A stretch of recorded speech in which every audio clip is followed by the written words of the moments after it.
नमस्कार भैया, हम आप सबके छोटा भाई और राइटर रंजीत राज आप लोग के बीच में फिर से एगो न्यू मैटर लेके आए हैं भैया, सैड सॉन्ग।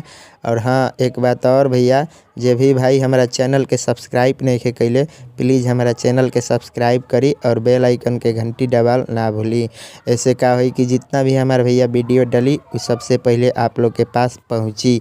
और जे भी भाई हमारा से पर्सनली गाना लिखवावे चाहता वो हमारा नंबर पे कॉल कर सकता भैया।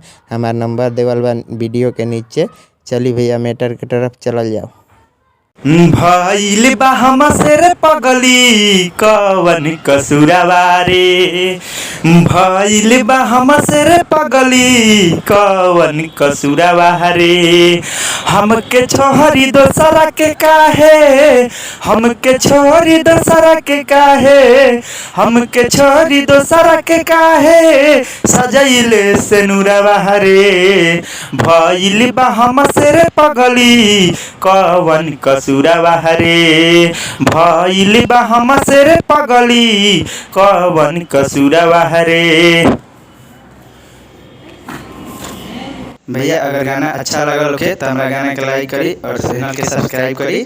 और जे भैया हमरा से पर्सनली गाना लिखवाए चाहता, हमारा मोबाइल नंबर भैया 90 69 23 68 73 हमारा मोबाइल पे कॉल कर सकता नहीं, जो वीडियो के नीचे हमारा मोबाइल नंबर देवल बा। चलिए धन्यवाद।